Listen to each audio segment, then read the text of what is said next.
ആനന്ദത്തെ അനുഭവമാക്കിടുവാൻ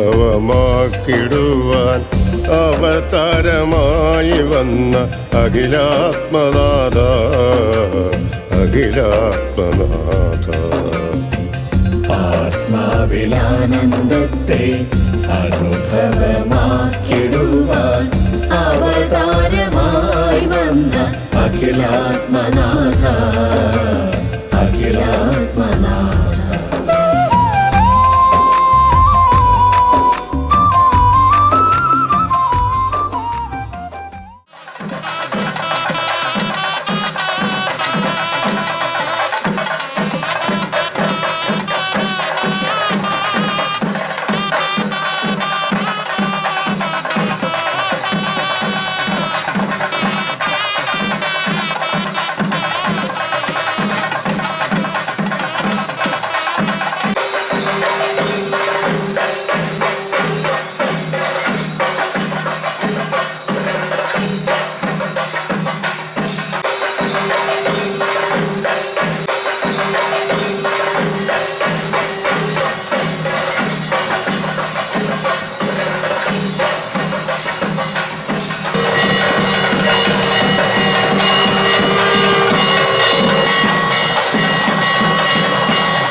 സത്യധർമാദികളിൽ കൂടി ആത്മലോകരക്ഷ ചെയ്യുവാൻ അവതാരമായി വന്ന ജഗത്പിതാവിൻ്റെ തിരുനാമത്തിൽ ഇതാ ജന്മനക്ഷത്ര മഹോത്സവത്തിന് ആദർശക്കൊടി ഉയർത്തിയിരിക്കുകയാണ്.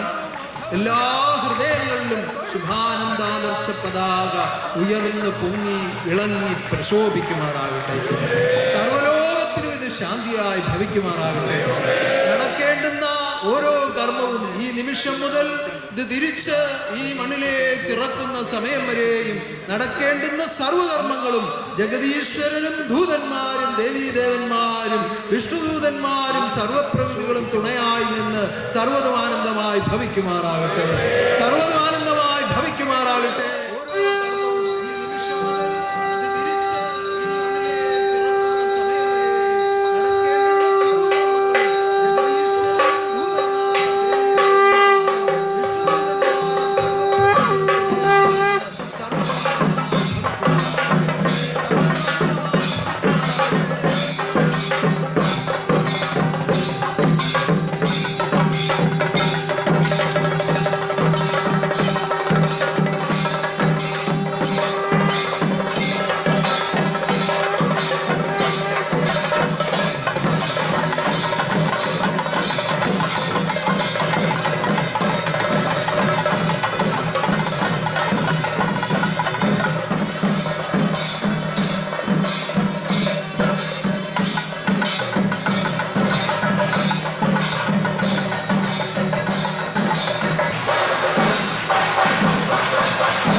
ശ്രീ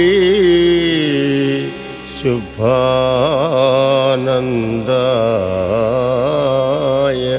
നമഃ. ഓം ശ്രീ ശുഭാനന്ദായ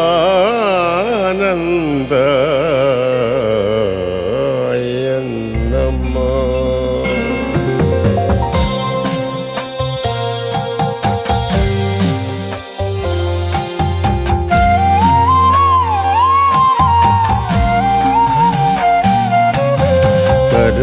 പരമഗുരുവേ പരിശുദ്ധ ബോധമേ അഗതികൾക്കാശ്രയം തൃപ്പാദമേ. പരമഗുരുവേ പരിശുദ്ധ ബോധമേ അഗതികൾക്കാശ്രയം തൃപ്പാദമേ. ഗരിയേയൻ ജീവനിൽ തുണയേ പരമാത്മ പാദമിന്നടിയങ്ങൾ വന്ദിക്കുന്നേ. ഗതിയേയൻ ജീവനിൽ തുണയേ പരമാത്മ പാദമിന്നടിയങ്ങൾ വന്ദിക്കുന്നേ.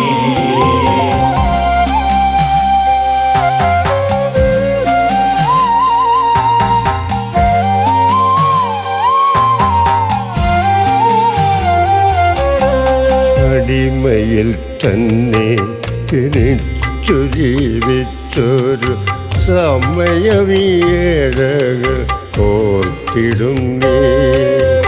അടിമന്തുകം തകർത്തടിമയൊഴിച്ചൊരു തിരുമേനി കണ്ടിത കൈതൊഴുന്നേ.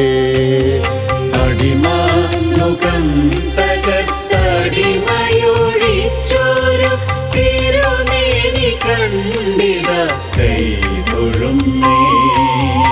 അറിവുള്ളിൽ ചേർത്തന്നിൽ പാദം ചെയ്യുന്നൊരു പരിശുദ്ധ ശക്തിയെ ഓർത്തിടുന്നേ.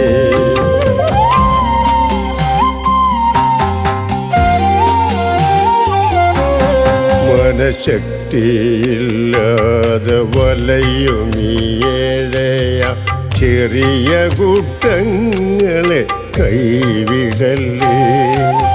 മനഃശക്തിയില്ലാതെ വലയുമീയേഴയാം ചെറിയ കൂട്ടങ്ങളെ കൈവിടല്ലേ.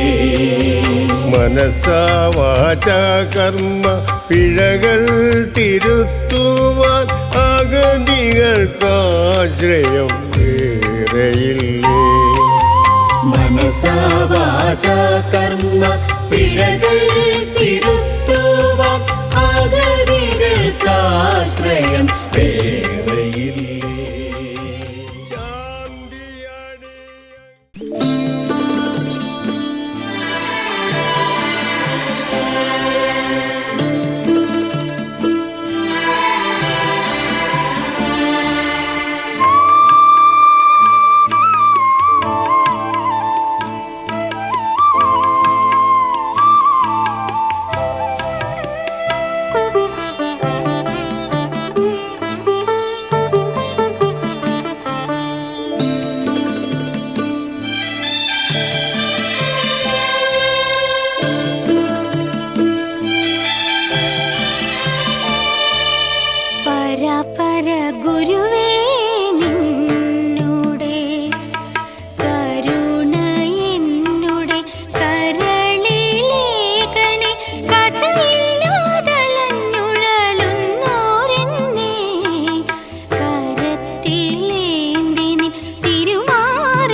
ഗുരുവിൻ്റെ നാമം ഉയരട്ടെ ലോകമിതെങ്ങും,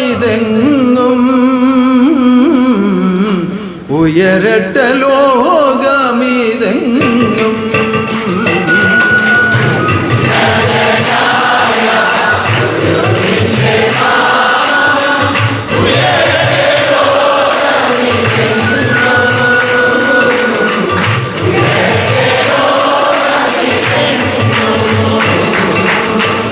ഉന്നതനായ ഗുരുവിൻ്റെ നാമം ഉയരട്ടെ ലോകമിതെങ്ങും, ഉയരട്ടെ ലോകമിതെങ്ങും.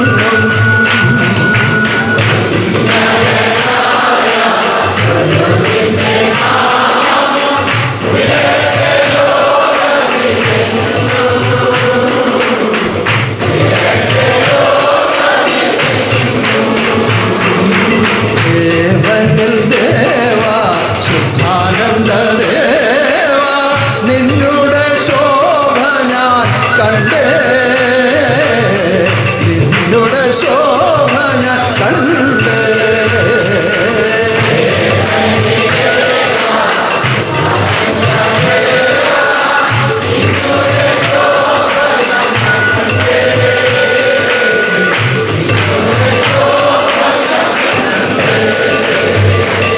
സമ്പൂർണ്ണജ്ഞാനമായ സമ്പൂർണ്ണാവതാരം കലിയുഗരക്ഷാർത്ഥം തിരുവവതാരമായി വന്നതിൻ്റെ 144ാമത് ജന്മനക്ഷത്ര മഹോത്സവമാണ് കഴിഞ്ഞ ദിനത്തിൽ നമ്മൾ ആദർശക്കൊടി ഉയർത്തി ആരംഭം കുറിച്ചിരിക്കുന്നത്. ഇന്ന് 2ാം തിരുവുത്സവം, കാർത്തിക പക്കനാള്, ഞായറാഴ്ച എല്ലാം കൂടി ഒത്തുചേർന്ന് വന്ന ഒരു പുണ്യദിനം കൂടിയാണ്. എല്ലാ ദിനങ്ങളും പുണ്യമാണ്. കഴിഞ്ഞ ദിവസം ഈ ആദർശക്കൊടി ഉയർത്തി ഞാൻ നിങ്ങളോട് അറിയിച്ചത് തന്നെയാണ്. ഒരു നിമിഷം പോലും നമുക്ക് മാറ്റിവെക്കാനില്ല. കാരണം എല്ലാത്തിലും ഗുണങ്ങളും പുണ്യങ്ങളും നിറച്ചിട്ടുണ്ട്. ഗുണമില്ലാത്ത ഒന്നും ലോകത്തിലില്ല, പുണ്യമില്ലാത്തതൊന്നും ലോകത്തിലില്ല. പക്ഷേ അതിനെ തിരിച്ചറിയാനും സ്വീകരിക്കാനുമുള്ള പ്രാപ്തി ഉണ്ടാവണം. ഒരു നിമിഷം പോലും കളയാതെ സൽക്കർമ്മങ്ങൾ നിരന്തരം ചെയ്തുകൊണ്ടിരുന്നാൽ പുണ്യങ്ങൾ നമ്മൾക്ക് കൂടുതൽ കൂടുതൽ സ്വീകരിക്കാനുള്ള അവസരമുണ്ടാകും, ഭാഗ്യമുണ്ടാകും. അങ്ങനെ ചിന്തിക്കുമ്പോൾ എല്ലാ ദിവസവും പുണ്യങ്ങൾ തന്നെയാണെങ്കിലും പുണ്യപുരുഷൻ അവതാരമായി വന്ന് അവതാര കർമ്മങ്ങൾക്കായി നിയോഗിച്ച ഓരോ തിരുശരീര വാഴ്ചകളുടെയും പക്കനാളുകളും, അതുപോലെ ദൈവം അവതരിപ്പിച്ച് അനുഭവമാക്കി തന്ന പുണ്യനിയമങ്ങളുടെ ദിനങ്ങളും ഒക്കെ ഒത്തുചേർന്ന് വരുമ്പോൾ അത് കൂടുതൽ പുണ്യമുള്ളതാണെന്ന് അനുഭവമുള്ളവരാണ് ആത്മബോധോദയ സംഘാംഗങ്ങൾ. അങ്ങനെ അനുഭവമുള്ള ആരെങ്കിലും ഈ കൂട്ടത്തിലുണ്ട് എന്ന് കൈയടിച്ച് കേട്ടാൽ. അപ്പം അപ്രകാരം പുണ്യമേറിയ ഈ ദിനത്തിൽ, ഈ ആരാധനയിൽ കൂടി നിങ്ങളിലെല്ലാം പൂർണ്ണപൂരത്തിൻ്റെ പുണ്യത ആനന്ദമായി അനുഭവപ്പെടുമാറാകട്ടെ. കഴിഞ്ഞ ദിവസം ആദർശക്കൊടി ഉയർത്തി സാധാരണയേക്കാൾ കുറച്ചുകൂടി മുൻപേ 8:45 എന്നായിരുന്നു സമയം വെച്ചിരുന്നത്. ആ സമയത്ത് തന്നെ ആ ആദർശക്കൊടി ഉയർത്തി നമ്മൾ ഉത്സവം ആരംഭിച്ചു. ഇന്നലെ നമ്മൾ ചിന്തിച്ചാൽ ഘോഷയാത്ര ഒഴിച്ച് ഒരു പൂരം മഹോത്സവത്തിൻ്റെ പ്രധാന ദിവസത്തിൽ നടത്തുന്ന എല്ലാ കാര്യങ്ങളും ഇന്നലെയും നടത്തപ്പെട്ടു അല്ലേ? ഘോഷയാത്ര, വെളിയിലേക്കുള്ള ഘോഷയാത്രയിൽ അകത്ത് 7 പ്രദക്ഷിണം, ബാക്കിയെല്ലാം ആരാധന ഉണ്ടായിരുന്നു, സദ്യ ഉണ്ടായിരുന്നു, സമ്മേളനം ഉണ്ടായിരുന്നു, അത് കഴിഞ്ഞ് സങ്കീർത്തനാർച്ചന, പിന്നെ സംഗീത മഞ്ജരി എന്ന് വേണ്ട വിവിധങ്ങളായ പരിപാടികൾ എല്ലാം കൂടി ചേർന്നപ്പോൾ ചെറിയൊരു പൂരം തന്നെ ആദ്യത്തെ ദിനത്തിൽ നമുക്ക് അനുഭവമായി. ഇന്ന് 2ാം ദിനത്തിലെത്തിയപ്പോൾ ഇപ്പോൾ ആരാധന കൊണ്ട് കഴിഞ്ഞാൽ വഞ്ചിപ്പാട്ട്, അത് കഴിഞ്ഞാൽ സങ്കീർത്തനാർച്ചന, പിന്നെ തുടർച്ചയായി ജന്മനക്ഷത്ര സ്തുതി. ഏറ്റവും മികച്ചതായും ഏറ്റവും ശ്രേഷ്ഠമായും ഭക്തഹൃദയങ്ങളിൽ അങ്ങനെ പച്ചപിടിച്ചു നിൽക്കുന്നത് ഈ സ്തുതി തന്നെയാണെന്ന് എനിക്ക് വ്യക്തമായിട്ട് അറിയാം.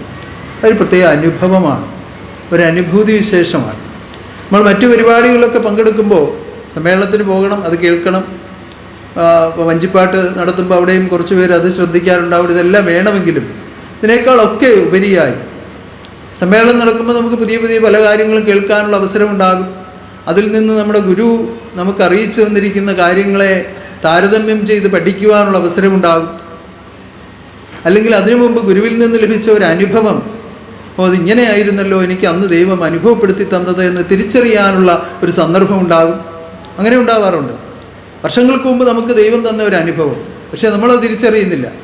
ഇപ്പോൾ ഒരു സാധാരണ പ്രാസംഗികൻ അല്ലെങ്കിൽ ഒരു വിശിഷ്ട വ്യക്തി അവിടെ വന്ന് അദ്ദേഹത്തിൽ നിന്നൊരു അറിവ് പുറത്തേക്ക് പ്രവഹിക്കുമ്പോൾ അതിൽ നിന്നുകൊണ്ട് നമ്മൾ ചിന്തിക്കുമ്പോൾ, എടാ വർഷങ്ങൾക്ക് മുമ്പ് ഭഗവാൻ എനിക്കിത് അനുഭവമാക്കി തന്നതാണല്ലോ, എന്നിട്ട് എനിക്കന്ന് തിരിച്ചറിയാൻ കഴിയാതെ പോയല്ലോ എന്നുള്ള ആ അറിവ്. അങ്ങനെ ആർക്കെങ്കിലും തോന്നിയിട്ടുണ്ടോ എപ്പോഴെങ്കിലും? എല്ലൊക്കെ കൈ പൊക്കുന്നുണ്ട്. ഇത് അറിവുകളുടെ പ്രത്യേകതയാണ്. കാരണം പല അനുഭവങ്ങളിൽ ലഭിച്ചിട്ടുള്ളവർക്ക് അതിൻ്റെ എല്ലാ അറിവും കൊടുത്തിട്ടല്ല ദൈവം അനുഭവം കൊടുക്കുന്നത്. പക്ഷെ അവരുടെ ഉള്ളിൽ അതിനുള്ള യോഗ്യത ഉണ്ടായിരിക്കും, അല്ലാതെ കിട്ടത്തില്ല. അത് ജന്മാന്തരമേ അവരെ ആർജിച്ചതാണ്. ജന്മാന്തര സുഹൃത്തുക്കളാണ് തിരുസന്നിധാനത്തിലെത്തുന്നതെന്ന് ഞാൻ എപ്പോഴും പറയാറുണ്ട്. അത് സത്യവുമാണ്. പിന്നെ അത് ദുഷ്കൃതമാക്കി കളയാതിരുന്നാൽ മതി. സുഹൃതം കൊണ്ട് ഉണ്ടായ ഈ മഹാഭാഗ്യത്തെ നഷ്ടമാക്കി കളയാതിരുന്നാൽ മതി. അതാണ് ഭഗവാൻ പറഞ്ഞത്, സത്യം മറക്കരുതേ ഗുരുവിനെ വഞ്ചിച്ചിടരുതാരും.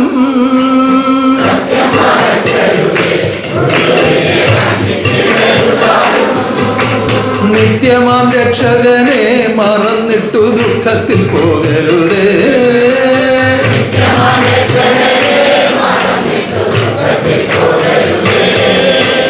കുറച്ചു കാലം മുമ്പ് പാടിയത് 62, 63 കാലഘട്ടത്തിൽ പാടിയ ഒരു കീർത്തനമാണ്.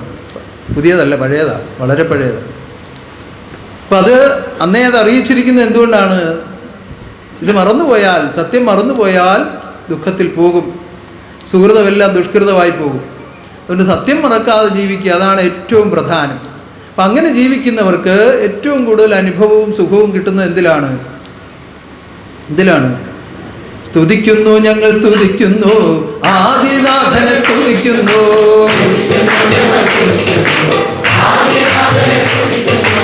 ആത്മലോക രക്ഷ ചെയ്യും ആദിനാഥനെ സ്തുതിക്കുന്നു.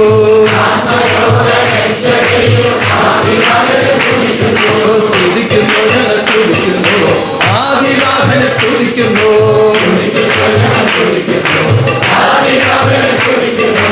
ആത്മലോക രക്ഷ ചെയ്യും ആദിനാഥനെ സ്തുതിക്കുന്നു.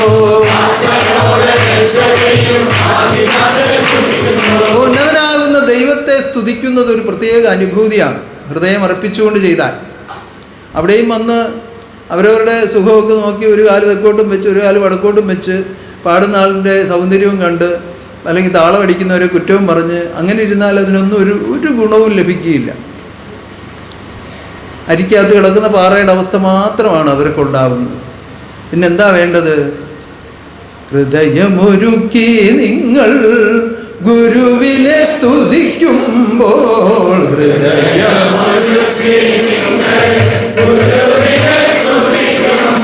ഹൃദയേശൻ ഹൃദയത്തിൽ എഴുന്നള്ളിടും.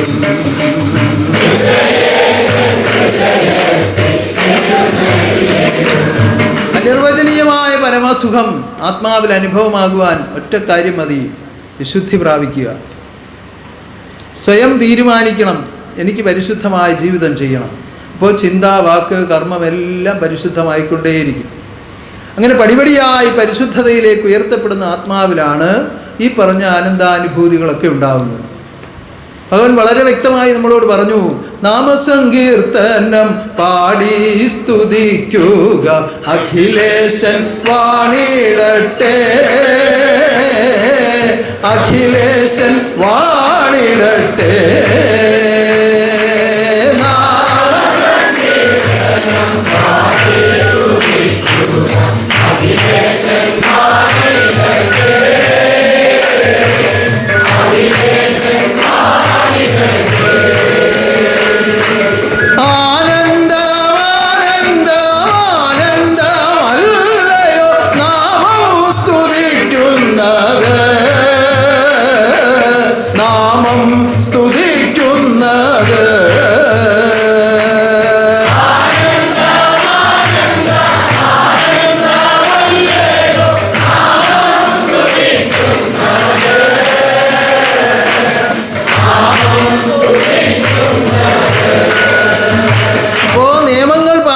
പരിശുദ്ധരായി തീർന്ന ഹൃദയങ്ങൾക്കെല്ലാം എപ്പോഴും ആനന്ദമാണ് തിരുനാമം സ്തുതിക്കുന്നത്. അതുകൊണ്ട് ജന്മനക്ഷത്ര സ്തുതി നമുക്ക് ഏറ്റവും പ്രധാനപ്പെട്ടതാണ്. ഇന്നും കുറച്ച് സഭകളിൽ നിന്ന് നമുക്ക് സ്തുതിക്കായി ആളുകൾ വന്നിട്ടുണ്ട്. അതുകൊണ്ട് ഉന്നതനാകുന്ന ഗുരുവിനെ ആരാധിക്കുവാനും പൂജിക്കുവാനും ദൈവം തന്ന ഈ അവസരം നിങ്ങൾ ഓരോരുത്തരും ജീവിത വഴികളിൽ ഇന്ന് ഓരോരോ മതക്കാർ അവരവരുടെ മതമാണ് വലുതെന്ന് പ്രഖ്യാപിക്കുവാനും ലോകത്തിൽ ആ വിധത്തിലാക്കി തീർക്കുവാനും വേണ്ടിയൊക്കെ മത്സരിക്കുന്ന സമയമാണ് അല്ലേ? അവർക്ക് ഒരുപക്ഷെ ശുഭാനന്ദ ആദർശത്തെ ഒരിക്കലും ഉൾക്കൊള്ളാൻ കഴിയില്ല. നമ്മൾ ജാതിയും മതവും ഇല്ല എന്ന് കേൾക്കുന്നത് തന്നെ അവർക്ക് വലിയ ബുദ്ധിമുട്ടായിരിക്കും. പക്ഷെ നമുക്ക് പറയാതിരിക്കാൻ പറ്റില്ലല്ലോ, സത്യമാണ് അല്ലേ? ദൈവം ജാതി ഉണ്ടാക്കിയില്ല, മതവും ഉണ്ടാക്കിയില്ല. ദൈവം നിഷ്കളങ്കജ്ഞാനം കൊണ്ട് സൃഷ്ടി നടത്തിയതാണ്. അത് ലോകത്തോട് ബന്ധിച്ച് കളങ്കപ്പെട്ടു. ആ കളങ്കത്തെ നീക്കുവാനുള്ള നിഷ്കളങ്കജ്ഞാനം നിങ്ങളിലേക്ക് അവതരിപ്പിക്കുവാൻ ദൈവം തന്നെ വന്നിരുന്നുകൊണ്ട് പറയുകയാണ്, എല്ലാം എല്ലാം ഒന്നാണ്, നാം എല്ലാവരും ഒന്നാണ്.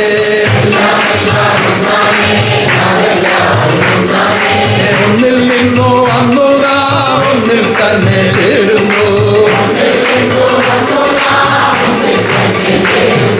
ഒന്നിൽ നിന്നോ വന്നു നാം ഒന്നിൽ തന്നെ ചേരുന്നു. അതുകൊണ്ട് ഏകമതത്തെ സ്ഥാപിച്ച ജഗദീശ്വരന്റെ തിരുനാമത്തിൽ നമുക്ക് ഒത്തുചേർന്ന് ആഘോഷിക്കാം, ആനന്ദിക്കാം. ഉന്നതനാകുന്ന ദൈവത്തിൻ്റെ ഈ തിരുവവതാര സുദിനം 144ാമത് പൂരം ജന്മനക്ഷത്രം ഏറ്റവും ശോഭനകരമായ നിലയിൽ നടത്തപ്പെടുവാൻ മഹാശക്തിയുടെ കാരുണ്യമുണ്ടാകട്ടെ. ഇതുവരെ നടന്ന കർമ്മങ്ങളെല്ലാം ഉന്നതമായതുപോലെ ഇനി വരും ദിനങ്ങളിലും ഉന്നതമായി അത്യുന്നതമായി അനുഗ്രഹമായി ആനന്ദമായി മഹാശക്തി നേരിട്ട് നിന്ന് നടത്തട്ടെ. എല്ലാവരും വളരെ ശ്രദ്ധയോടുകൂടി വന്ന് പങ്കെടുക്കേണ്ട ഏറ്റവും അത്യാവശ്യമായ ഒരു കാര്യമാണ് നമ്മുടെ ഘോഷയാത്രയും പ്രകാശയാത്രയും. യാതൊരു മടിയും മൗനവും കൂടാതെ എല്ലാവരും വളരെ ആവേശത്തോടുകൂടി വന്ന് പങ്കെടുക്കണമെന്ന് ഞാൻ വീണ്ടും അറിയിക്കുകയാണ്. അതൊരു വൻപിച്ച വിജയമാക്കി തീർക്കണമെന്ന് ആഗ്രഹമുള്ളവരെല്ലാം ഒന്ന് കൈയടിച്ചു വെക്കണം. ഉന്നതനാകുന്ന മഹാഗുരുവിൻ്റെ മഹാകാരുണ്യത്താൽ ഏറ്റവും ശ്രേഷ്ഠമായും അനുഗ്രഹമായും ആ കർമ്മങ്ങളെല്ലാം നടത്തപ്പെടട്ടെ. മഹാശക്തി നമ്മളെല്ലാം അനുഗ്രഹിക്കട്ടെ.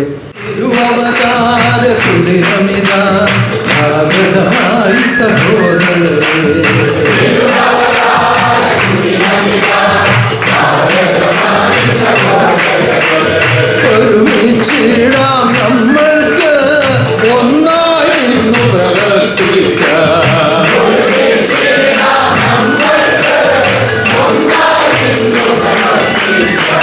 തിരുവവതാര സുദിനമിത ആഗതമായി സഹോദരരേ.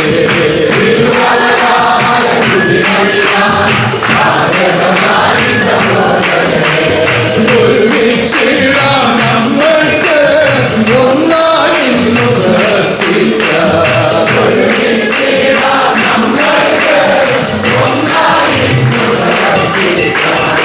ഉന്നതനായ ഗുരുവിന്റെ തിരുനാമത്തെ അറിയിക്കാൻ.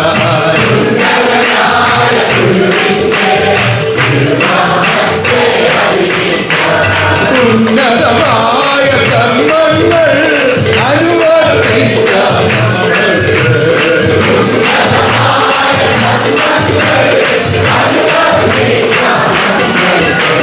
തിരുവവതാര സുദിനമിത ആഗതമായി സഹോദരരേ.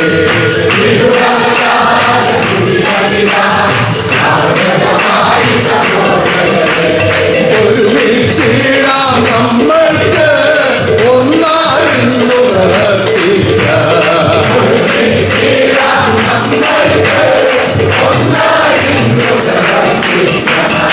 അണിയണിയായി ചേർന്നിടാം, അറിവിൽ നിത്യം ചേർന്നിടാം.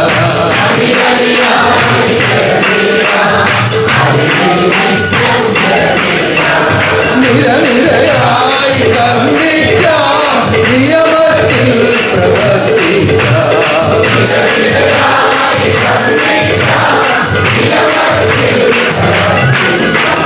അണിയണിയായി ചേർന്നിടാം, അറിവിൽ നിത്യം ചേർന്നിടാം.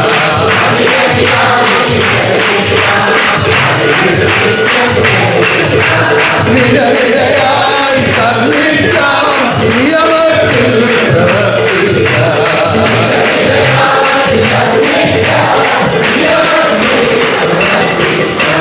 ഉന്നതനായ ഗുരുവിന്റെ തിരുവതാര സുദിനത്തെ ഘോഷിക്കുവാൻ,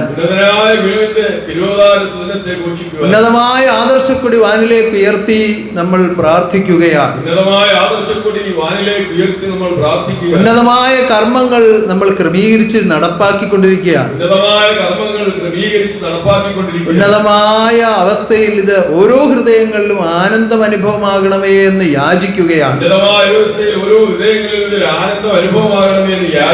ഉന്നതമായ കർമ്മങ്ങളിലൂടെ മാത്രമേ ഗുരുവിന്റെ നാമത്തെ ലോകത്തിലേക്ക് പ്രകാശിപ്പിക്കുവാൻ കഴിയുകയുള്ളൂ. ഉന്നതമായ കർമ്മങ്ങളിൽ കൂടി മാത്രമേ ഗുരുവിന്റെ തിരുനാമത്തെ ലോകത്തിലേക്ക് പ്രകാശിപ്പിക്കുവാൻ ഈ കീർത്തനത്തിൽ പറഞ്ഞിരിക്കുന്ന വരി അങ്ങനെ തന്നെയാണ്. ഉന്നതനായ ഗുരുവിന്റെ തിരുനാമത്തെ ഘോഷിക്കാൻ ഉന്നതമായ കർമ്മങ്ങൾ അനുവർത്തിക്കാൻ നമ്മൾക്ക്. ഉന്നതനായ ഗുരുവിന്റെ തിരുനാമത്തെ ഘോഷിക്കുവാൻ ഉന്നതമായ കർമ്മങ്ങൾ അനുവർത്തിക്കാൻ നമ്മൾക്ക്. അല്ലാതെ നമ്മൾ പേരെടുത്ത് പറയുന്നത് ശരിയല്ല. ചില ഗുരുക്കന്മാരുടെയൊക്കെ ഛായാചിത്രം വെച്ചിട്ട് ചില ഗുരുക്കന്മാരുടെയൊക്കെ ഛായാചിത്രം വെച്ചിട്ട് അതിന്റെ മുന്നിലോട്ട് 2 കുപ്പി കള്ളും ഒരു പൊയിലേക്ക് കൊണ്ടുവച്ച് പ്രാർത്ഥിക്കുന്ന നടപടിയല്ല ഇവിടെ നടക്കുന്നത്. അതിന് മുമ്പിൽ ചെന്ന് ഗുരുവിനെ നോക്കിയിട്ട് ഒരു അടിച്ചോളിയാ നല്ല ബെസ്റ്റ് സാധനം എന്ന് പറയും, പിടിപ്പിച്ചോ, സൂപ്പറാ. അതല്ല ഇവിടെ നടക്കുന്നത്. ഉന്നതനായ ഗുരുവിന്റെ തിരുനാമത്തെ അറിയിക്കാൻ,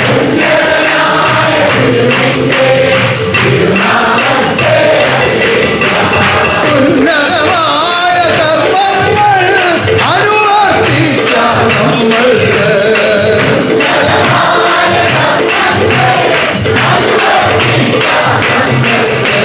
സർവാത്മാക്കളെ ഉന്നത സ്ഥാനത്തേക്ക് ചേർക്കുവാൻ വന്ന ഉന്നതനായ ഗുരുവിന്റെ ജന്മനക്ഷത്രം. സർവാത്മാക്കളെ ഉന്നത സ്ഥാനത്തേക്ക് ചേർക്കുവാൻ വന്ന ഉന്നതനാകുന്ന പരമഗുരുവിന്റെ ജന്മനക്ഷത്രം. അത് എപ്രകാരം നടത്തണമെന്ന് സത്യത്തിൽ ലോകത്തിൽ ആർക്കും അറിവില്ല. അതിന് താൻ തന്നെ തിരുവുള്ളം കനിഞ്ഞ് പലതും അനുവദിച്ചു തന്നു. ഇന്ന വിധത്തിൽ എന്റെ ജന്മനക്ഷത്രം നടത്തണം. ഒന്നുമില്ലാത്ത സമയത്ത് ആദ്യം ചോദിച്ചു എന്താണെന്ന് അറിയുമോ? 4 പേർക്കെങ്കിലും ഭക്ഷണം കൊടുക്കാനുണ്ടോ എന്നാണ്. അപ്പോ ഏറ്റവും ഇഷ്ടമായിട്ടുള്ളത് എന്താണ്? 4 പേർക്കെങ്കിലും അന്നത്തെ ദിവസം ഭക്ഷണം കൊടുക്കുക. നമ്മുടെ സന്താനങ്ങൾ നാടുതോറും പിരിവിനിട്ട് പോയി ആട്ടും തുപ്പും പരിഹാസവും ഒക്കെ കേട്ട് പിരിവ് എടുത്ത് കൊണ്ടുവന്ന് തൃപ്പാദത്തിൽ അർപ്പിച്ച് വെച്ചുകൊണ്ട് പൂരമാഘോഷിച്ചു. ഓ ജഗദീശ്വര, അങ്ങേ കാരുണ്യം ഉണ്ടാകണമേ എന്ന് യാചിച്ചു. കണ്ണുനീരോടുകൂടി നെഞ്ചുപൊട്ടിയവർ പ്രാർത്ഥിച്ചു. ഇന്നിതാ ഓരോ ദിവസവും ആയിരക്കണക്കിന് ആളുകൾക്ക് ഭക്ഷണം കൊടുത്തുകൊണ്ട് 10 ദിവസവും പൂരം ആഘോഷിക്കുകയാണ്. ഇത് സർവശക്തി ലോകത്തിൽ പ്രത്യക്ഷമായ ഓരോ ശരീരങ്ങൾ കൂടി കഷ്ടപ്പെട്ടുണ്ടാക്കിയതാണെന്ന് പൂർണ്ണമായി സമ്മതിക്കുന്നവരെന്ന് കൈയടിച്ചു വരാം. ഉന്നതനായ ഗുരുവിന്റെ തിരുനാമത്തെ അറിയിക്കാൻ,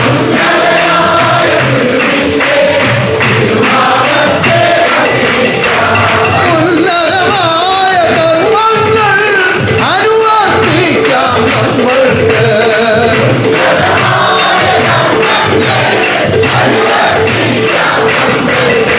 നമ്മുടെ തപോശതാബ്ദിയുടെ ഭാഗമായി ഒരു വർഷം ഒരു ആചരണം നടത്തണമെന്ന് നമ്മൾ തീരുമാനിച്ചപ്പോൾ ശാഖാപ്രതിനിധികളെയും സന്യാസ പരമ്പരകളെയും ഒക്കെ ചേർത്ത് പ്രത്യേക യോഗം കൂടിയപ്പോൾ അനേകം അഭിപ്രായങ്ങൾ ഓരോരുത്തരും പറഞ്ഞു. കാരണം ലോകരംഗത്ത് ജീവിക്കുന്നവരാണല്ലോ എല്ലാവരും. അപ്പൊ ഏറ്റവും ശോഭനമാകണമെന്നുള്ള ആഗ്രഹത്തോടു കൂടിയാണ് അഭിപ്രായം പറഞ്ഞവരെ ഒന്നും ഞാൻ കുറ്റം പറയുകയല്ല. അഭിപ്രായം പറഞ്ഞവരെ കുറ്റം പറയുകയല്ല. ഒരിക്കലും കുറ്റം പറയുകയല്ല. ഒരിക്കലും കുറ്റം പറയുകയല്ല. അവരുടെ ചിന്താഗതി ഏറ്റവും മേന്മയാകണമെന്നുള്ളതാണ്. അവരുടെ ചിന്താഗതി ഏറ്റവും മേന്മയാകണമെന്ന്. പക്ഷേ വലിയ ഓഡിറ്റോറിയങ്ങൾ അതുപോലെയുള്ള സാധന സാമഗ്രികളൊക്കെ നമ്മൾ ഒപ്പിച്ചെടുക്കണമെങ്കിൽ, വലിയ ഓഡിറ്റോറിയങ്ങൾ അല്ലെങ്കിൽ അതുപോലെയുള്ള സാധന സാമഗ്രികളൊക്കെ നമ്മൾ ഒപ്പിച്ചെടുക്കണം. ഒരു ഓഡിറ്റോറിയത്തിന് തന്നെ 50,000 രൂപ, 75,000 രൂപ, 1,00,000 രൂപയൊക്കെയാണ് വാടക. ഓഡിറ്റോറിയത്തിന് തന്നെ 50,000 രൂപ, 75,000 രൂപ, 1,00,000 രൂപയൊക്കെയാണ് വാടക മാത്രം. വാടക മാത്രം. ബാക്കി ഭക്ഷണ കാര്യങ്ങളും അതുപോലുള്ളത് വീണ്ടും ചെലവ് ചെയ്ത് വേണം ഒപ്പിക്കാൻ. വീണ്ടും ഭക്ഷണ കാര്യങ്ങളൊക്കെ ചെലവ് ചെയ്ത് വേണം ഒപ്പിക്കാൻ. അപ്പൊ ആ വിധത്തിലുള്ള അഭിപ്രായങ്ങളൊക്കെ വന്നു. ഏതെങ്കിലും വലിയ ഓഡിറ്റോറിയങ്ങൾ ബുക്ക് ചെയ്യണം, ആ പ്രദേശത്തുള്ള ഏറ്റവും വലിയ ആളുകളെ കൊണ്ടുവന്ന് പ്രസംഗിപ്പിക്കണം, അവരെ സംബന്ധിച്ച അഭിപ്രായം പറഞ്ഞവരെ സംബന്ധിച്ച് ഒരിക്കലും അത് തെറ്റാണെന്ന് ഞാൻ പറയുന്നില്ല. പക്ഷേ ഞാൻ ചിന്തിച്ചത് എന്റെ സന്താനങ്ങളെയാണ്. ഞാൻ ചിന്തിച്ചു ഓരോ ശാഖകളിലുമുള്ള എന്റെ സന്താനങ്ങളെ കുറിച്ച്. അവരോരോരുത്തരും ബന്ധപ്പെട്ട് ജീവിക്കുന്നതിനെ പറ്റി ചിന്തിച്ചു. ഇവിടെ നടക്കുന്ന ഓരോ കർമ്മങ്ങളിലും വന്നു ചേരുവാൻ വേണ്ടി പാടുപെടുന്നതിനെ കുറിച്ച് ചിന്തിച്ചു. അങ്ങനെയുള്ളവരുടെ മധ്യത്തിലേക്ക് ഇനി ഞാൻ നിർബന്ധമായി ഇങ്ങനെ വേണമെന്ന് പറഞ്ഞാൽ അവർ നടത്തുമെന്നുള്ളതും എനിക്കറിയാം. പക്ഷേ ഞാൻ അവരെ ചിന്തിച്ചുകൊണ്ട് പറഞ്ഞു, അങ്ങനെ വേണ്ട. ഏതായാലും അതാത് പ്രദേശങ്ങളിൽ വാർഷികാഘോഷങ്ങൾ നടക്കുന്നുണ്ടല്ലോ, അതിൽ നിന്ന് ഒരു ദിനം ഈ കാര്യത്തിനായി മാറ്റിവെക്കുക. ആ പ്രത്യേകമുള്ള അതിൻ്റെതായ ഒരു സമ്മേളനവും അതിൻ്റെതായ ഒരുക്കങ്ങളും ഒക്കെ ആയിട്ട് വലിയ ചെലവില്ലാതെ ഒരു കാര്യം നടത്തിയാൽ മതി, അതിൽ നിന്നൊരു ദിവസം എടുത്താൽ മതി എന്ന് തീരുമാനിച്ചു. അതിന് പ്രത്യേകിച്ച് സ്ഥലമൊന്നും വേണ്ട, നമ്മുടെ സന്നിധാനങ്ങളിൽ തന്നെ മതി എന്ന് തീരുമാനിച്ചു. ദൈവം നമുക്ക് അനുവദിച്ചത് ചെറുതാകട്ടെ വലുതാകട്ടെ ഇനി ഏത് പരുവത്തിലുള്ളതാകട്ടെ അവിടെ വെച്ച് നടത്തുക. അങ്ങനെ തീരുമാനിച്ച് അറിയിച്ചു. അത് കഴിഞ്ഞപ്പോൾ ആദ്യമായി വന്നത് തിരുവനന്തപുരം ശാഖാശ്രമ വാർഷികമാണ്. അപ്പൊ അവിടെ ഉള്ളവരെല്ലാം കൂടെ തീരുമാനിച്ചു ഈ നാമത്തിൽ എന്ന ഒരു വാഹന ഘോഷയാത്ര നടത്താം. ആ വീഥികൾ മുഴുവൻ അങ്ങ് ഒരുങ്ങി. എന്ന് പറഞ്ഞാൽ മുക്കിന് മുക്കിന് ട്രാഫിക്കുള്ള സ്ഥലമാണ് തിരുവനന്തപുരം സിറ്റി എന്ന് പറയുന്നത്. അത് മുഴുവൻ നമുക്ക് വേണ്ടി തുറന്നിട്ടു എന്ന് പറഞ്ഞാൽ മഹാശക്തി നേരിട്ട് നടത്തി എന്ന് തന്നെയാണ് അതിന്റെ. അവിടെ ആ കർമ്മം നടക്കുമ്പോ നമ്മുടെ ഒരു ഭക്തൻ ഒരു രഥമുണ്ടാക്കി. ജനുവരി മാസത്തിൽ അവരുടെ വാർഷികം വരുന്നുണ്ട്, അതിനുകൂടി ഉപയോഗിക്കാം ഇതിനും ഉപയോഗിക്കാം എന്ന് പറഞ്ഞിട്ട് ഒരു രഥം ഉണ്ടാക്കി. ഏതെല്ലാം സ്ഥലങ്ങളിൽ അത് കൊണ്ടുപോയി. അങ്ങ് അതും തീരുമാനിച്ചത് ആരാണ്, നടപ്പാക്കിയത് ആരാണ്? അങ്ങനെ ഉന്നതനാകുന്ന ദൈവത്തിന്റെ ഒരു യാത്ര ലോകവ്യാപകമായി അങ്ങ് നടന്നു. ദേശരാജ്യത്ത് ഇത് കൊണ്ടുപോകാൻ പറ്റില്ല, ഒരു രഥം കൊണ്ടുപോകാൻ പറ്റില്ല. അവരതിന്റെ ഫോട്ടോ എടുത്ത് അതുപോലെ അങ്ങ് ഒരുക്കി. ഉരുട്ടിക്കൊണ്ട് നടക്കത്തക്ക വിധത്തിൽ തന്നെ അങ്ങ് ഒരുക്കി. വെറുതെ ഫോട്ടോ എടുത്ത് വെച്ചതല്ല, ഉരുട്ടിക്കൊണ്ട് നടക്കത്തക്ക വിധം ചെറുതായിട്ട് ഒരെണ്ണം അങ്ങ് ഉണ്ടാക്കി. അപ്പൊ അവിടെയും അത് പോയി എന്നല്ലേ പറയാൻ പറ്റൂ. അങ്ങനെ ലോകം മുഴുവൻ നടന്ന് തപോശതാബ്ദി ആഘോഷങ്ങൾ ഭഗവാൻ നേരിട്ട് നടത്തി. നമുക്ക് അന്തസ്സോടെയും അഭിമാനത്തോടെയും പറയത്തക്ക വിധമാണ് സർവകർമ്മങ്ങളും നടത്തപ്പെട്ടത്. പല കാര്യങ്ങളിലും പല വിധത്തിലുള്ള അത്ഭുതങ്ങൾ ഉണ്ടായി. അതൊന്നും ഞാനിപ്പോൾ എടുത്തു പറയുന്നില്ല. പല പല അത്ഭുതങ്ങളും ഉണ്ടായി. അതൊക്കെ ദൈവം നടത്തുന്നതിന്റെ പ്രത്യേകതകളാണ്. അതിന് പകരം ആദ്യം തീരുമാനിച്ചിരുന്നത് പോലെയാണ് നടത്തിയതെങ്കിൽ എടുത്താൽ പൊങ്ങാത്ത കടവുമായിട്ട് എന്റെ സന്താനങ്ങൾ ഇപ്പോഴും കണ്ണുനീരിൽ കഴിഞ്ഞേനെ. അപ്പോ ഉന്നത കർമ്മം എന്ന് പറയുന്നത് അതല്ല. ഉന്നതമായ അറിവിൽ കൂടിയുള്ള കർമ്മമാണ് ഉന്നത കർമ്മം എന്ന് പറയുന്നത്. ഉന്നതമായ അറിവ് ഈശ്വരനിൽ നിന്നുണ്ടായതാണ്. ഉണ്ടായിരുന്ന ഈശ്വരൻ ദാനം ചെയ്യുന്നതാണ്. ഈശ്വരൻ ദാനം ചെയ്യുന്ന ആ അറിവിനെ സ്വീകരിച്ചുകൊണ്ട് ഒരാൾ ഒരു കാര്യം ചെയ്താൽ അത് ചെറുതാകട്ടെ വലുതാകട്ടെ അതിന് വലിയ ഫലമാണ്. ഒരിക്കൽ തിരിച്ചെഴുന്നള്ളി വന്ന സമയത്ത് ഈ ഓഡിറ്റോറിയത്തിൽ നമ്മൾ പുതുക്കി പണിത ഓഡിറ്റോറിയത്തിൽ ഇരിക്കുമ്പോ ഒരാൾ വളരെ ദൂരത്തിൽ നിന്ന് വന്ന് ഒരു 2000 രൂപ, അന്നത്തെ കാലത്ത് വലിയ തുകയാണ്, ഭഗവാന്റെ കയ്യിൽ അർപ്പിച്ചു. സന്തോഷമായി സ്വീകരിച്ചു. അത് അവിടെ കൊടുത്ത് പേരൊക്കെ എഴുതിച്ചു. അടുത്ത് നിന്നവരെ കൊണ്ട് പേരൊക്കെ എഴുതിച്ചു. കാരണം അന്നത്തെ കാലത്ത് 1000 എന്ന് പറയുന്ന തുക ഒന്നിച്ചാരും തന്ന് ചരിത്രമില്ല. ആ സമയത്താണ് ഈ 2000 കൊണ്ട് കൊടുക്കുന്നത്. 100 രൂപ നോട്ടുകൾ ഇവിടെ വളരെ കുറവാണ്. ആ സമയത്തുള്ള കാര്യമാണ് ഈ പറയുന്നത്. എന്നാൽ അതിങ്ങോട്ട് കഴിഞ്ഞപ്പോ ചെറിയ ഒരു പോൺസിന്റെ പൗഡറിന്റെ പാട്ട, വലിയ പാട്ടയല്ല, ചെറിയ പാട്ട. അതിനകത്ത് ഈ അലൂമിനിയം തുട്ടും അല്ലാത്ത തുട്ടും എല്ലാം കൂടി ഇട്ട് ഒരു വല്യമ്മ, അല്പം കുനിഞ്ഞാണ് നടക്കുന്നത്. വന്ന് ആ കയ്യിലേക്ക് ഇങ്ങനെ കൊടുത്തു. അതങ്ങനെ വെച്ച് വലത്തേ കൈയിൽ നിന്ന് എടുത്ത് ഇടത്തേ കൈ വെച്ചു, ഇടത്തേ കൈയിൽ നിന്ന് എടുത്ത് വലത്തേ കൈ വെച്ചു. ഇങ്ങനെ മാറി മാറി മാറി മാറി വലിയ ഭാരം.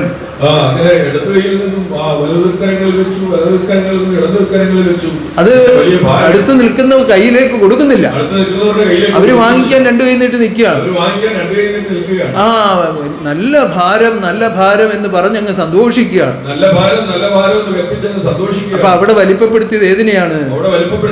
ആ നാണയത്തുട്ടുകളെയാണ്. മറ്റേത് ഉപേക്ഷിച്ചിട്ടല്ല. പക്ഷേ സാധുക്കളെ വീണ്ടെടുപ്പാൻ താണിറങ്ങിതാൻ, സാധുക്കളെ വീണ്ടെടുപ്പാൻ താണിറങ്ങിതാൻ, സാധുക്കളെ വീണ്ടെടുപ്പാൻ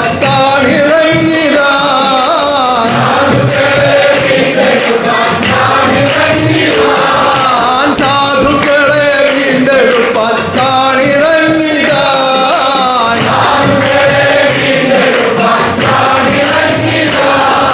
സാധുക്കളെ തേടി ലോകെ സഞ്ചരിച്ചുതാൻ,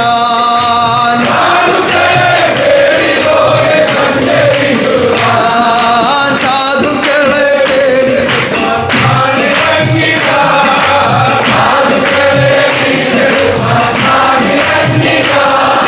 സാധുക്കളെ തേടി ലോകെ സഞ്ചരിച്ചുതാൻ,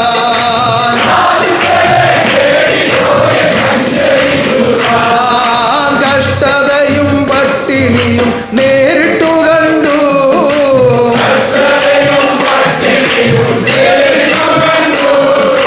കഷ്ടതയും പട്ടിണിയും നേരിട്ടു കണ്ടു,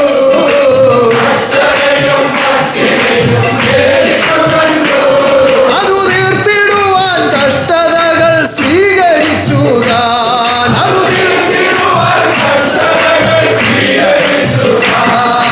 കഷ്ടതയും പട്ടിണിയും നേരിട്ടു കണ്ടു,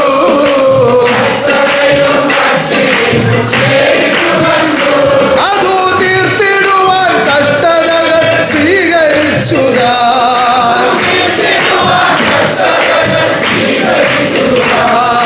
ലോകരംഗെ കഷ്ടതകൾ ഉണ്ടാകാതെ ഉണ്ടായിടാതെ, ലോകരംഗെ കഷ്ടതകൾ ഉണ്ടായിടാതെ,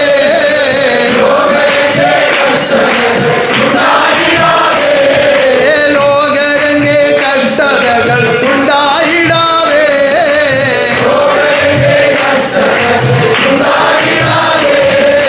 സന്താനങ്ങൾ സന്തോഷിപ്പാൻ ജീവിതം ചെയ്തു,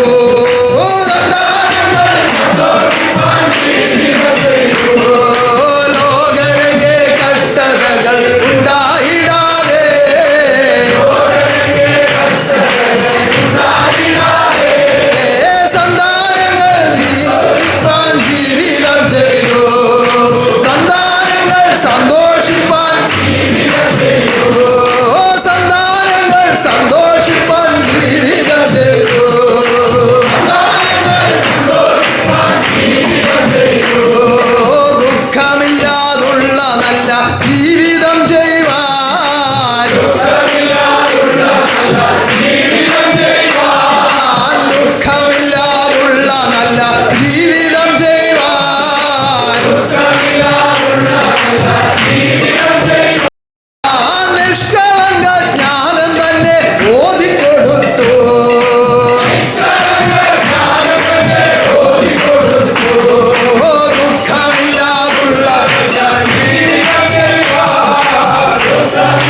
സദ്ഗുരുദേവ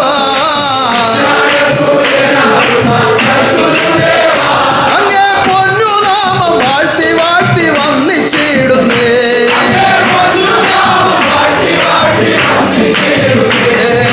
വിജ്ഞാന സൂര്യനാകുന്ന സദ്ഗുരുദേവ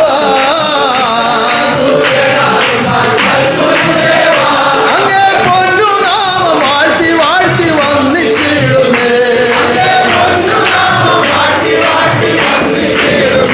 അങ്ങേ പൊന്നുനാമം വാഴ്ത്തി വാഴ്ത്തി വന്നിച്ചിടുന്നേ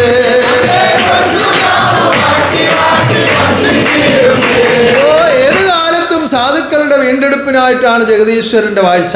ഏത് കാലത്തും സാധുക്കളുടെ വീണ്ടെടുപ്പിനായിട്ടാണ് ജഗദീശ്വരന്റെ തിരുവാഴ്ച. ഇവിടെ വലിയ വിദ്യാസമ്പന്നന്മാരും വലിയ ഉദ്യോഗസ്ഥന്മാരും ഒക്കെ വരികയും പോവുകയൊക്കെ ചെയ്തുകൊണ്ടിരിക്കുകയാണ്. വലിയ വിദ്യാസമ്പന്നന്മാരും ഉദ്യോഗസ്ഥരൊക്കെ വരികയും പോവുകയൊക്കെ ചെയ്തുകൊണ്ടിരിക്കുകയാണ്. ഇപ്പോഴും വലിയ വിദ്യാസമ്പന്നന്മാരൊക്കെ ഉണ്ട്. ഇപ്പോഴും വലിയ വിദ്യാസമ്പന്നന്മാരൊക്കെ ഉണ്ട്. പക്ഷേ ഇതിന്റെ യഥാർത്ഥ വശം അവരിലേക്ക് എത്തിയിട്ടില്ല എങ്കിൽ അധികകാലം ഇവിടെ ചുറ്റിപ്പറ്റി നിൽക്കാൻ പറ്റുകയില്ല.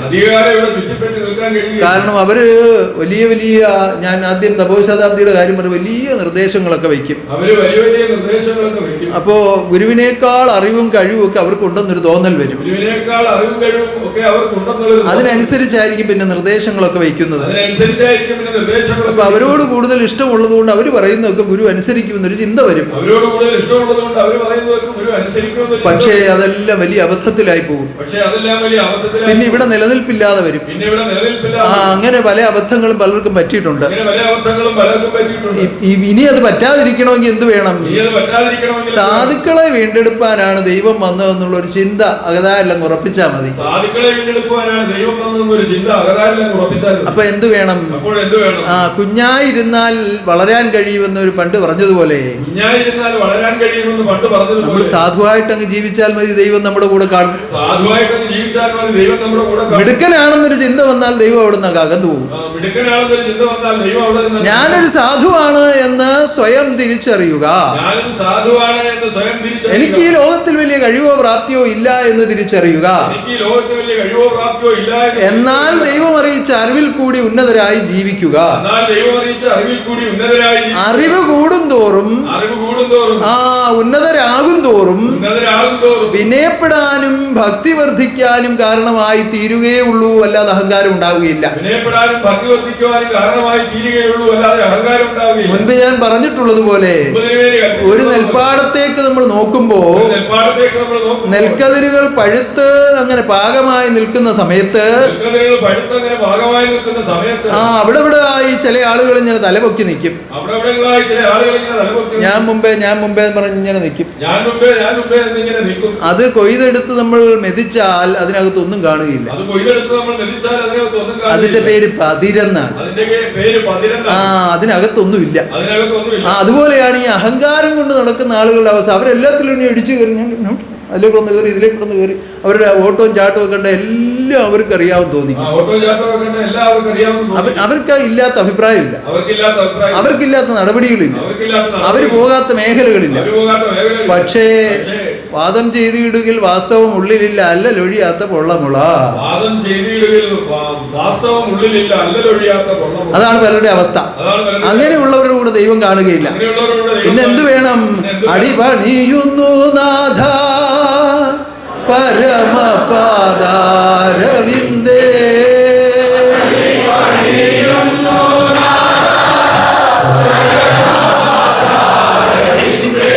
ചില ആളുകളുണ്ട് ഭയങ്കര ഭക്തിയും വിനയവും താഴ്മയും കയ്യൊക്കെ ഇങ്ങനെ വെച്ച് ഓച്ചാനിച്ചു വന്ന ആ കാര്യമൊക്കെ പറയുന്നത്. ഇവര് പറയുന്ന കാര്യം നമുക്ക് കേൾക്കാൻ പറ്റില്ല, കാരണം ശബ്ദം അത്ര അങ്ങ് കുറച്ചാ പറയുന്നത്. എന്നാൽ ചുണ്ടനങ്ങ് നോക്കിയെങ്കിലും കണ്ടുപിടിക്കാന്ന് ചോദിച്ചാൽ നമ്മൾ വായി നോക്കിയിരുന്നാൽ വായം കടച്ചും പിടിച്ചേക്കുക. ചേടാ ഇതെങ്ങനെ മനസ്സിലാവും? ഒരു രക്ഷയില്ല. അവരുടെ വായിൽ നിന്ന് ആ കാര്യമെന്ന് നമുക്ക് മനസ്സിലാക്കണമെങ്കിൽ ഇരട്ടി ഊർജം പ്രയോഗിക്കണം.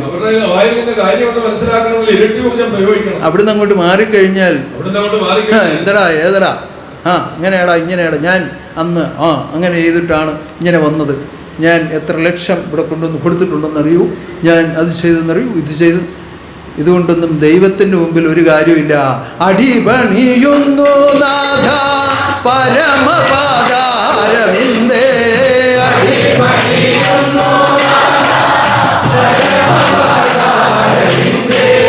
അടിയാലൊരു കഴി അങ്ങൊഴിഞ്ഞില്ലേ നാഥ.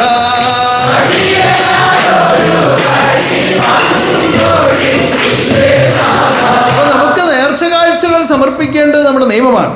നേർച്ച കാഴ്ചകൾ സമർപ്പിക്കേണ്ടത് നമ്മുടെ നിയമമാണ്. നിങ്ങൾക്ക് സ്വന്തമായി എന്ന് കരുതി നിങ്ങൾക്ക് ലഭിക്കുന്ന സ്വത്തും സൗഭാഗ്യങ്ങളും, നമുക്ക് സ്വന്തമായി എന്ന് കരുതി നമുക്ക് ലഭിക്കുന്ന സ്വത്തും സൗഭാഗ്യങ്ങളും, നിങ്ങളുടെ കർമ്മഫലമെന്ന വിധേന നിങ്ങളിലേക്ക് എത്തിക്കൊണ്ടിരിക്കുന്നതെല്ലാം, നമ്മളുടെ കർമ്മഫലമെന്ന വിധേന നമ്മളിലേക്ക് എത്തിക്കൊണ്ടിരിക്കുന്നതെല്ലാം എല്ലാം ഈശ്വരന്റെ വകയാണെന്നുള്ള തിരിച്ചറിവുണ്ടാവണം. എല്ലാം ഈശ്വരന്റെ വകയാണെന്നുള്ള തിരിച്ചറിവുണ്ടാവണം. അപ്പൊ അതിൽ നിന്നൊരു അംശം ദൈവസന്നിധാനത്തിൽ അർപ്പിക്കണമെന്നുള്ള ഒരു നിയമമാണ്. അതിൽ നിന്നൊരു അംശം ദൈവത്തിന്റെ സന്നിധാനത്തിൽ അർപ്പിക്കണമെന്നുള്ളത്. പക്ഷേ ഞാനത് ചെയ്തു എന്നൊരു ഉള്ളഹങ്കാരം തോന്നിപ്പോയാൽ ആ ചെയ്തതുകൊണ്ട് ഫലമില്ലാതായി പോകും. ഞാനത് ചെയ്തു എന്നുള്ളൊരു ഉള്ളഹങ്കാരം തോന്നിപ്പോയാൽ ചെയ്തതുകൊണ്ട് എപ്പോഴും വിനയപ്പെട്ട്, എപ്പോഴും ഓ ഭക്തി വിനയം അനുസരണയോടുകൂടി ലോകരംഗത്ത് ജീവിതം ചെയ്യുവാനും സാധുക്കളെ വീണ്ടെടുപ്പാൻ വന്ന ദൈവത്തിന്റെ അധിവാസ സ്ഥലമായി തീരുവാനും മഹാശക്തി നിങ്ങളെല്ലാം അനുഗ്രഹിക്കുമാറാകട്ടെ. ഈ പൂരം ജന്മനക്ഷത്ര മഹോത്സവം അതിശോഭനമായ വിധത്തിൽ നടത്തപ്പെടുവാൻ മഹാശക്തിയുടെ ഉള്ളഴിഞ്ഞ കാരുണ്യവും അനുഗ്രഹവും ഉണ്ട്. അത് ഈ 2 ദിനങ്ങളിലും നിങ്ങൾക്ക് മനസ്സിലായിട്ടുണ്ടാവും. ഈ പൂരം ജന്മനക്ഷത്രത്തിന്റെ 2-ാം ദിനത്തിൽ എത്തിച്ചേർന്നിട്ടുള്ള നിങ്ങൾക്ക് ഈ സന്നിധാനത്തിലേക്ക് വന്നപ്പോൾ എന്തെങ്കിലും പ്രത്യേകതയായി തോന്നിയിട്ടുണ്ടെങ്കിൽ ഒന്ന് കൈ ഉയർത്തിക്കണ്ടാകും. അങ്ങനെയാണെങ്കിൽ ആരാണിതൊക്കെ നടത്തുന്നത്? ആരാണിതിന് അധ്യക്ഷനായി നിൽക്കുന്നത്? ആരാണ് പ്രത്യക്ഷമായി വാഴുന്നത്? ഇതെല്ലാം നിങ്ങൾ പ്രത്യേകമായി ചിന്തിച്ച് നന്ദിപ്പെട്ടുകൊണ്ട് ഇതിലെല്ലാം പങ്കെടുക്കുക. ഭക്തിയോടുകൂടി ഇരുന്ന് സ്തുതിക്കുക. ഈ ജന്മനക്ഷത്ര സ്തുതിയോടൊപ്പം കാർത്തിക പക്കനാൾ കൂടി നിങ്ങൾക്ക് ലഭിച്ചിരിക്കുന്നു എന്ന നന്ദി ഹൃദയത്തിൽ വെച്ചുകൊണ്ട് കൂടുതൽ ആവേശത്തോടെ സ്തുതിക്കുക. പക്കനാൾ കൂടി നമുക്ക് ലഭിച്ചിരിക്കുന്നു എന്നുള്ള നന്ദിയോടുകൂടി കൂടുതൽ കാര്യമായി സ്തുതിക്കുക. ആവേശത്തോടും ആർത്തിയോടും കൂടി സ്തുതിക്കുക. അതോടൊപ്പം ഇന്ന് ജ്ഞാനാമൃത പാരായണമുണ്ട്. ആരാധന കഴിഞ്ഞ് ആഹാരം കഴിച്ചു വന്നാൽ ഉടൻ ഞാൻ മുമ്പേ അറിയിച്ചതുപോലെ വഞ്ചിപ്പാട്ട് നടത്തുന്നുണ്ട്. വഞ്ചിപ്പാട്ട് കേൾക്കാൻ ഇഷ്ടമുള്ളവരെല്ലാം ഒന്ന് കൈ ഉയർത്തി കണ്ടാൽ കൊള്ളാം. ഞാൻ എത്രയോ വഞ്ചിപ്പാട്ട് പാടിയിട്ടുണ്ട്. കേട്ടിട്ടുണ്ടോ? ഉണ്ടോ? പക്ഷെ വഞ്ചിപ്പാട്ടിന്റെ ഈണമാണ്. പക്ഷെ വഞ്ചിപ്പാട്ടല്ല. എന്നാ വഞ്ചിപ്പാട്ടാണ് താനും. ഏതാ? മായാസമുദ്രത്തിൽ നീന്തുന്ന നീ എന്ന വഞ്ചിയെ കൃത്യമായ സ്ഥലത്ത് എത്തിക്കുവാനുള്ള പാട്ടാണത്.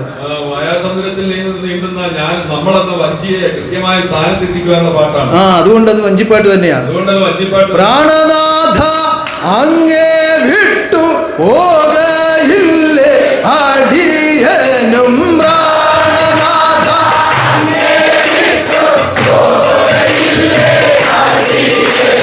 പ്രാണനാഥ അങ്ങേ വിട്ടു പോകയില്ലേ അടിയനും.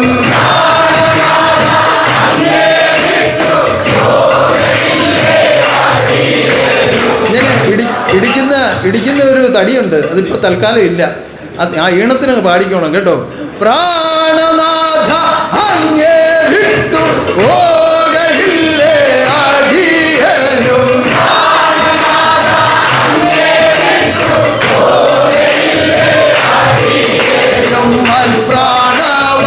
പ്രാണവല്ലഭനന്റെ രക്ഷകനല്ലോ.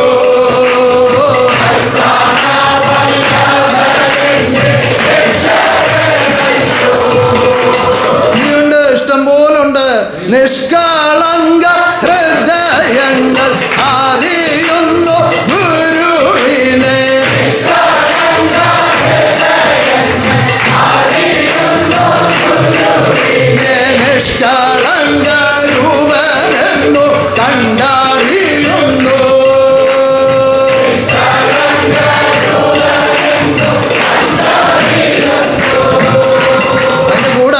സാധനം കൂടെ ചേർക്കും. അതെന്തുവാ?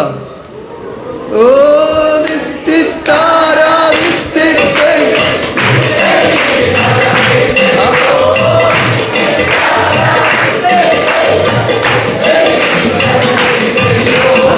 അപ്പൊ എല്ലാവർക്കും ഇത് ഇഷ്ടവും കേൾക്കുകയും ഒക്കെ ചെയ്യുന്നുണ്ടല്ലയോ? ആ ഒന്നുകൂടെ കേൾക്കട്ടെ. ആ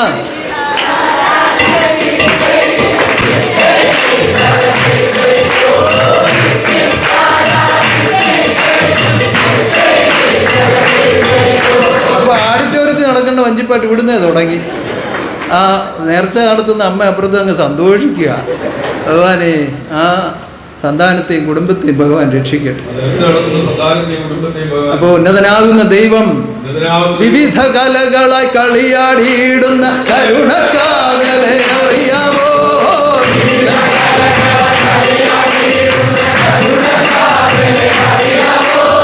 പല ആളുകളും പറയാറുണ്ട് പാരടി പാടുകയാണെന്ന്. ആരാ? അല്പബുദ്ധികൾ, ദുർബുദ്ധികൾ. അവര് പറയും പാരടി പാടുകയാണെന്ന്. സംഗീതം ആരുടെ വകയാണ്? അത് ഭഗവാന്റെ മാത്രം വകയാണ്. സർവകലാവല്ലഭൻ താൻ വന്നുദിച്ചല്ലോ.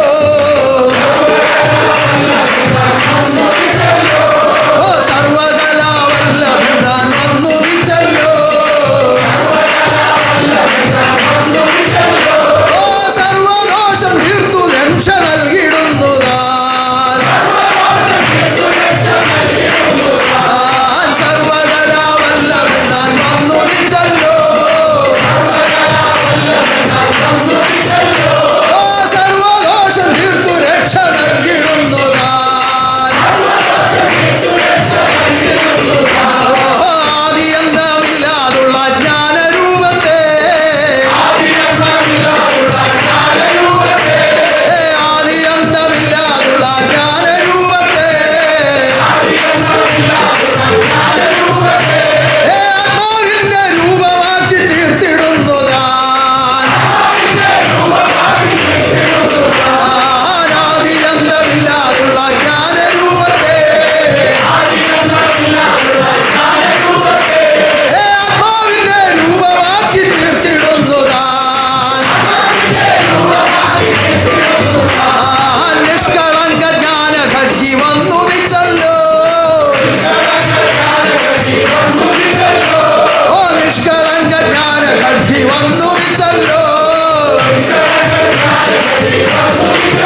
ദൈവം സർവകലകളെയും പരിപോഷിപ്പിച്ചുകൊണ്ടാണ് ലോകത്തിൽ വാഴുന്നത്. സർവകലകളെയും പരിപോഷിപ്പിച്ചുകൊണ്ടാണ് ലോകത്തിൽ എന്നാൽ കലകളുടെ നാമത്തിൽ അല്ലെങ്കിൽ അതിൻ്റെ രീതിയിൽ പല വിക്രിയകളും ലോകത്തിൽ കാണിക്കുന്നുണ്ട്. അതൊന്നും ഭഗവാന്റെ വകയല്ല. കലയുടെ നാമത്തിൽ അല്ലെങ്കിൽ അതിന്റെ രീതിയിൽ പല വിക്രിയകളും ലോകത്തിൽ കാണിക്കുന്നുണ്ട്. അതൊന്നും ഭഗവാന്റെ ആ ശുദ്ധമായ കല, അതാണ് ഭഗവാന്റെ കലയെന്ന് പറയുന്നത്. ശുദ്ധമായ കല, അതാണ് ഭഗവാന്റെ കല. പുരാണങ്ങളിൽ പലതും അങ്ങനെ പറഞ്ഞിട്ടുണ്ട്. പുരാണങ്ങളിൽ പലതും അങ്ങനെ പറഞ്ഞിട്ടുണ്ട്. ഭഗവാൻ തന്നെ പറഞ്ഞു, ഒരു പുഷ്പം എടുത്ത് നോക്കിയാൽ അതിൽ എവിടെയാണ് ഭഗവാൻ ഇരിക്കുന്നത്? ഭഗവാൻ കൽപ്പിച്ചു, ഒരു പുഷ്പം എടുത്ത് നോക്കിയാൽ ഭഗവാൻ അതിൽ എവിടെയാണ്? തൂണിലും തുരുമ്പിലും നാരിലും ഞരമ്പിലും എല്ലാം ഭഗവാൻ ഉണ്ടല്ലോ. തുരുമ്പിലും നാരിലും ഞരമ്പിലും എല്ലാം ഭഗവാൻ ഉണ്ടല്ലോ. നമ്മൾ ചിന്തിക്കുമ്പോൾ അതിന്റെ ദളങ്ങളിലാണോ ഭഗവാൻ ഇരിക്കുന്നത്? നമ്മൾ ചിന്തിക്കുമ്പോൾ അതിന്റെ ദളങ്ങളിലാണോ? അതിന്റെ നിറത്തിലാണോ? അതിന്റെ മണത്തിലാണോ? അതിന്റെ മധുവിലാണോ? അല്ല, ഇതിൽ ഒന്നിലുമല്ല. അതിന്റെ ശോഭയിലാണ് ഭഗവാന്റെ അധിവാസം ഇരിക്കുന്നത്. ശോഭ എന്ന് പറയുന്നത് ഇതിന്റെ എല്ലാം കൂടി സംയുക്തമായ അവസ്ഥയാണ്. ശോഭ എന്ന് പറയുന്നതിന്റെ എല്ലാം കൂടിയുള്ള സംയുക്തമായ അവസ്ഥയാണ്. ആ പുഷ്പത്തിന്റെ ശോഭ എന്ന് പറയുന്നതിന്റെ ദളങ്ങളുടെ ഘടനയും, പുഷ്പത്തിന്റെ ശോഭ എന്ന് പറയുന്നതിന്റെ ദളങ്ങളുടെ ഘടനയും, അതിന്റെ നിറവും, അതിന്റെ ഗന്ധവും, അതിന്റെ മധുവും എല്ലാം കൂടി ചേരുമ്പോഴാണ് ശോഭ എന്ന അവസ്ഥ വരുന്നത്. അപ്പോൾ സർവത്തിന്റെയും സമ്പൂർണ്ണാവസ്ഥയും പരിശുദ്ധാവസ്ഥയുമാണ് ഭഗവത് രൂപം എന്ന് പറയുന്നത്. അപ്പോ ഒരു ഹൃദയം പരിശുദ്ധമായി തീർന്നാൽ ഭഗവാൻ അവിടെ വസിക്കും. അങ്ങനെ പരിശുദ്ധ ഹൃദയങ്ങൾ ഒരുങ്ങട്ടെ, പരിശുദ്ധ നാമം സ്തുതിക്കട്ടെ, പരിശുദ്ധ നിയമം പാലിക്കട്ടെ, പരമപരിശുദ്ധൻ സർവഹൃദയങ്ങളിലും അധിവാസം ചെയ്യട്ടെ. ഉന്നതമായ ഈ ജന്മനക്ഷത്ര മഹോത്സവം സർവലോകത്തിനും ആനന്ദം ഭവിക്കത്തക്ക വിധം മഹാശക്തിയും ദേവീ ദേവന്മാരും ദൂതപരമ്പരകളും പൂർവസൂരികളും പ്രകൃതിയും ഒന്നായി നിന്ന് നടത്തി ആനന്ദം അനുഭവമാക്കുമാറാകട്ടെ. സർവലോകത്തിനും ആനന്ദം അനുഭവമാക്കുമാറാകട്ടെ. നിങ്ങൾ ഓരോരുത്തരും അർപ്പിച്ച നേർച്ചകളെല്ലാം ഞാനിതാ സ്വീകരിച്ചിരിക്കുന്നു. ചെറുതും വലുതുമായ വിവിധ നേർച്ചകൾ കൊണ്ടുവന്ന് അർപ്പിച്ചു. ഒരു ഓമന കുഞ്ഞ് ഇന്ന് 2 ലക്ഷം രൂപ കൊണ്ടുവന്ന് എന്റെ കയ്യിൽ തന്നു. ഒരു നക്ഷത്രത്തിന്റെ നടത്തിപ്പിന് വേണ്ടി. അവിടെ നിന്ന് ആരും അറിഞ്ഞില്ല. ഒരു പ്രത്യേക രീതി കൊണ്ടുവന്ന് കയ്യിലോട്ട് തന്നു, അങ്ങ് പോയി. അധികം ആരും അറിഞ്ഞില്ല, ആരും കണ്ടതുമില്ല. അങ്ങനെ പേര് കാണിക്കാനോ അല്ലെങ്കിൽ ആരെങ്കിലും കാണിക്കാനോ വേണ്ടി അല്ല ഭക്തന്മാർ നേർച്ച സമർപ്പിക്കുന്നത്. അങ്ങനെ ഗുരുവിന്റെ കർമ്മം സ്വന്തം കർമ്മമായി ഏറ്റെടുത്ത് കർമ്മിക്കുന്ന എന്റെ ഓമന കുഞ്ഞുങ്ങളെ, നിങ്ങൾക്ക് വേണ്ടതെല്ലാം ഞാനിതാ പ്രകൃതിയിൽ കൂടി ദാനം ചെയ്യുകയാണ്. വേണ്ടതെല്ലാം പ്രകൃതിയിൽ കൂടി അനുഭവമാകുമാറാകട്ടെ. വേണ്ടുന്നതെല്ലാം സർവശക്തി ദാനം ചെയ്യുമാറാകട്ടെ.